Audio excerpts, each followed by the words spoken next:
ကဘာပေါ်မှာအချမ်းသာဆုံးဘောလုံးသမားက Lionel Messi ဒါမှမဟုတ် Cristiano Ronaldo မဟုတ်ဘူးဆိုတာသင်သိပါသလား။နံပါတ်1ကကလပ်တွေ League တွေဒီစီယန်ထက်ကကစားသမားတွေကိုတောင်ဝယ်ယူနိုင်သူဖြစ်ပြီးဘောလုံးပရိသတ်69%ကသူ့နာမည်ကိုတောင်မသိကြပါဘူး။ဘောလုံးသမိုင်းမှာအချမ်းသာဆုံးကစားသမား9ဦးကိုဖော်ပြပေးလိုက်ပါတယ်။နံပါတ်5 Kylian Mbappe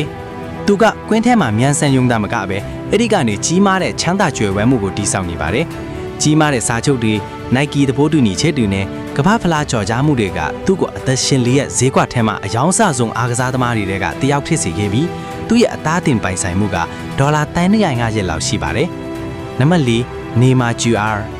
သူကဘောလုံးကိုလူနေမှုပုံစံအမှတ်တန်တစ်ခုဖြစ်ပြောင်းလဲခဲ့ပါတယ်။ဖြူမာသဘောတူညီချက်တွေကနေဇင်ခံမိတ်ဖတ်တွေနဲ့ဇီကွာရေးရင်းနှီးမှုနောက်မှုတွေအထိကစားဝဲမကစားတဲ့အချိန်မှာတော့ဝေအမြောင်းများရှာနေပါတယ်။သူမှာဘောလုံးလောကမှာအခိုင်အမာဆုံးကိုယ်ပိုင်အမှတ်တန်တွေကတစ်ခုရှိပြီးသူ့ရဲ့အသားတင်ပိုင်ဆိုင်မှုကဒေါ်လာ400လောက်ရှိပါတယ်။နံပါတ်3 Lionel Messi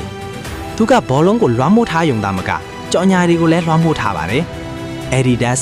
Apple, Inter Miami သဘောတူညီချက်တွေအပြင်ဘာစီလိုနာနဲ့ PSG မှာနှစ်ပေါင်းများစွာလာစာတွေအများကြီးရခဲ့ပါတယ်။သူဟာဘောလုံးလောကရဲ့တန်တရာတယောက်တင်မကဘူးဒေါ်လာ850လောက်ချမ်းသာတဲ့ဘန်ဒါရစ်အင်အားကြီးတယောက်လည်းဖြစ်ပါတယ်။နံပါတ်2 Cristiano Ronaldo ဘီလီယံနာအဆင့်ကိုရောက်တဲ့ပထမဆုံးဘောလုံးသမား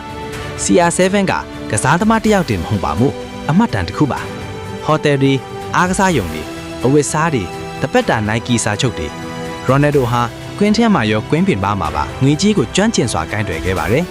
ဒါကအကောင်းဆုံးအားကစားစီးပွားရေးလုပ်ငန်းရဲ့ပုံစံဖြစ်ပြီးသူ့ရဲ့အသားတင်ပိုင်ဆိုင်မှုကဒေါ်လာ1.6ဘီလီယံလောက်ရှိပါတယ်